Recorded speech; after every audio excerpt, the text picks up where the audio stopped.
Hello Internet, and welcome to my live reaction for Black Butler, chapter 142, where the plot is fully getting moving again. When we last left off, the two Ciels had continued their conversation as Real Ciel.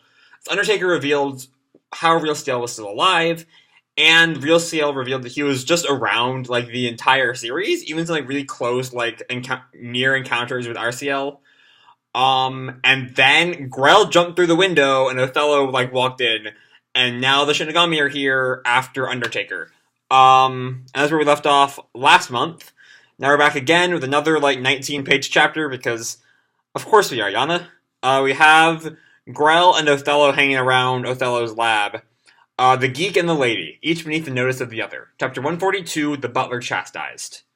So we have Othello walking in. Well then, now that we've finally found our dear target, what do you say we hurry up and get on with that spanking? That's right, we left off last week. As Grell and Othello stare down the Undertaker and Real Ciel. And Sebastian, holds back RCL. Please stay back, young master. You.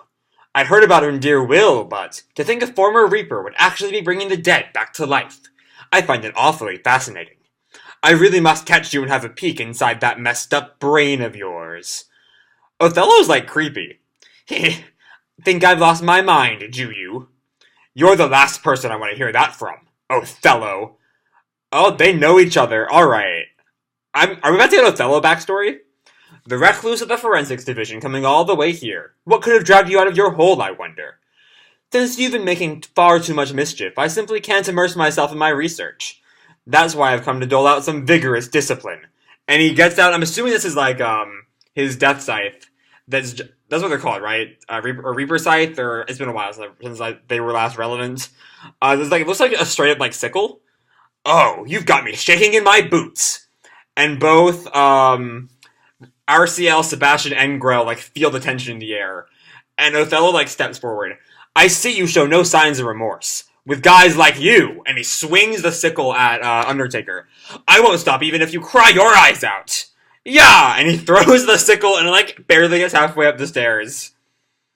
And Othello looks at the sickle that's lodged into a stair.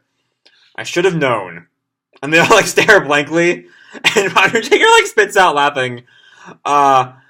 I see you're still making an art of being physically useless. But I recently invented a machine that allows me to work out without actually moving, you know. Huh? Hang on, Othello. You mean you're not that character who lets everyone think he's pathetically weak but is actually as strong as an ox? No way. I told you I'm totally useless in a fight. And Ciel and Sebastian just stare at them all. Come on, dear Grell. This is the part where you take the hint and go at him all wham. How the hell am I supposed to know that? And Undertaker is still twirling on the ground laughing. You had me laughing so hard I thought I'd choke to death. But, and he pulls his scythe out from his back. I'm afraid I can't submit to being dissected in your lab quite yet. Forgive me, but I'd like you to leave. That thing's bad news. Dear Grell, protect me, protect me. No, I don't want to die. This is why I can't stand little geeks like you. Hey, how dare you use a lady as a shield? Well, and she licks her lips. Well, we never did get to finish back on the ship, so... And she gets her chainsaw ready. I'm all fired up for a rematch! And jumps at Undertaker. Undertaker blocks it with his scythe. And she gasps or something? And they both deflect Sebastian, who is now throwing knives at them. Why, Sebastian, darling, would you like a piece of this too? A threesome with two gorgeous men might be intense enough to tear me apart. I have no business with you. He has repeatedly eluded me as well, and he dashes up the stairs. So I would like to capture him here and be done with it. Besides which, if I allow you two to carry on, the manor will sustain damage. Thus, and he kicks Undertaker. Thus, I must ask you to leave. And Real Ciel scoffs at him. You talk as if this is your home, but I'm the master of this house, and it's you who will leave. And it looks from this, Tanaka is fully on the side of Real Ciel. He's fully backing up Real Ciel, leaving RCL in the dust. Nobody move! This is Scotland Yard! What? More people? Okay. Scotland Yard is what are they doing here? What do they care about what's going on here? Are they investigating Agnes' death? It's been a while since that happened, but that was not that long ago in real time, in universe time. But everyone's shocked by the fight. All of Scotland Yard is here, banging down the door, Everyone looks at them in shock. Chief Inspector Abilene, the Marquess of Midford. Everyone put down your weapons. Excuse me? And Othello leans over to Grell. Dear Grell, just do as they say now. We received an anonymous report alleging that Blavat Sky masterminded the Sphere Music Hall serial murders, and his conspirators are hiding out in the Phantom Hive Manor. Earl Phantom Hive, you would please explain your... And Aberline, notices both Ciels standing apart. There are two Earl Phantom Hives? And our Ciel looking on in shock, and real Ciel is, grinning. Are we about to find out the name? Because, the Midfords would know the name, and they're here. So there's no reason they wouldn't recognize that our Ciel... They wouldn't recognize his name, you know? What is this? Don't tell me. And real Ciel calls out, Uncle Alexis, it's me, Ciel. I went through a lot, but I finally managed to come home. And upon my return, I discovered my little brother posing as me. And everyone turns on our Ciel. No, that can't be. And, what's his name? What's Elizabeth's brother's name? Edward, I think it's Edward, right? I'll double check. Reaches out to Ciel. No, it can't be. It's true. It's Lizzie! Ciel is telling the truth. The one who has been lying all along is he. And, she points right at our Ciel, once again, not saying his name. Elizabeth. To be continued. Alright. Once again, this chapter is way too short.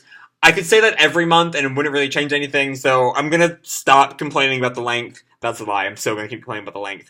But it's not gonna really affect my opinion too much, that's just the way it is now. But yeah, we did get a fair bit of plot progression this month. Just feel like a weekly series. Scotland Yard I'm curious who tipped off Scotland Yard that Blavat was hiding out in Phantom Hive Manor. Given that, they should know? Or no, they shouldn't know. I don't know what I was talking about. Where was I? I'm just so exhausted nowadays. This job is, super exhausting. They shouldn't... I don't know who would tell them that Blavat is in Phantom Manor.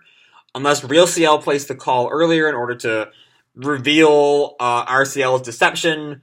It is, though... that's really the only solution I can have. It is really great to see Elizabeth back, because we've not really seen her since she fought Sebastian.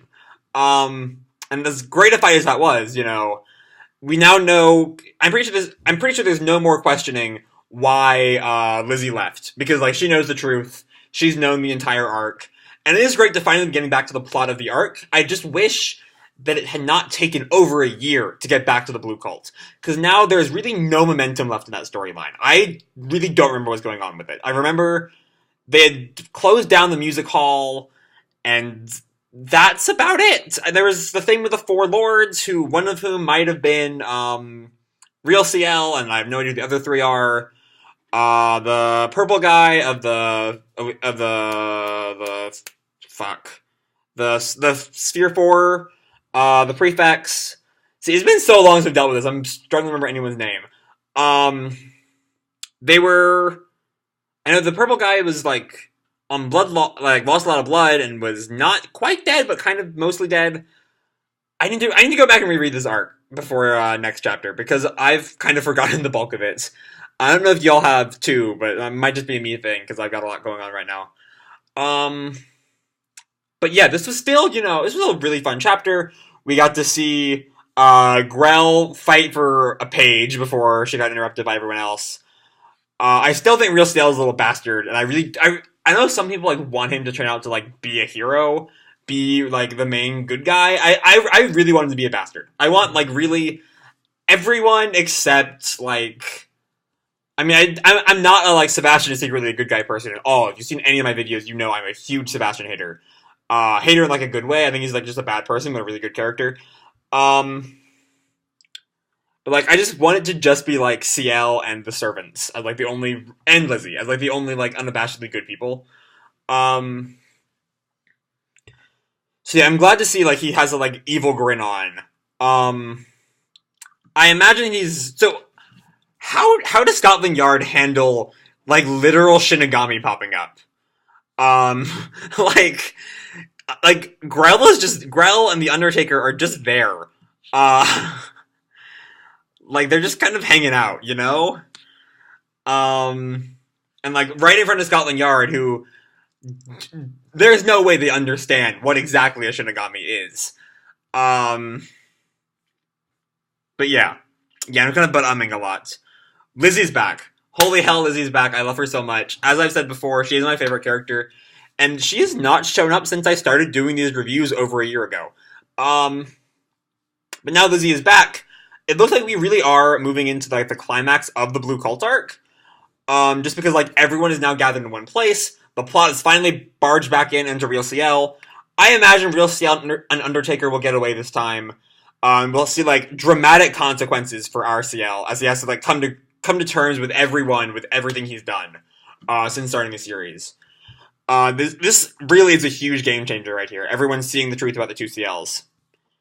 Though I don't know if everyone else will realize that Real Ciel has been dead the whole time. I don't know if that's going to be revealed here or if it'll be revealed somewhere else. I'm not really sure. But yeah. Whew. What a chapter. What a chapter. We got a brief little fight. We see that, we got a little bit of Othello history. And I really want to know more about Undertaker and Othello's relationship, because they seem to know each other. Though, like, even, Undertaker's line, "You're the last person I want to hear that from, Othello," seems a little bit more than just, like, we know of each other. It seemed like they had some kind of relationship in the past, and given that they're both kind of deranged, I can kind of see them being some kind of, like, odd friendship back when Undertaker was with the Shinigami. I don't know. There's a whole lot I want to know. I do feel like the Othello being a total wimp was just kind of lame. Like, I get it's kind of a joke, but we don't really need more humor. I feel like the series is doing fine without the humor. But yeah, the fights were cool. Scotland Yard showing up. I want to know more about that, which I imagine we'll get next month. But yeah, that's this month's chapter. That's 142. We're finally having serious plot progression, not just flash. Like last month, we had some plot progression, but it was mainly just like questions being answered and the Shinigami showing up in like the last 2 pages. Now we're having like full progression the entire chapter. More characterization reveals about Othello a little bit, and Elizabeth is back, and everyone now knows the truth about the two Ciels. So yeah, this was a wild chapter of Black Butler. I really loved it, in case you couldn't tell. This was a fucking amazing chapter this month. I just, again, wish it was longer, which is, again, that's hardly damning criticism. But yeah, that's really all I have for this month's chapter of Black Butler. I hope you all enjoyed the chapter and the video. If you did, feel free to drop me a like, subscribe, whatever the fuck you want. I don't really care. And as always, people, keep kicking ass, and I'll see you in the future. Bye.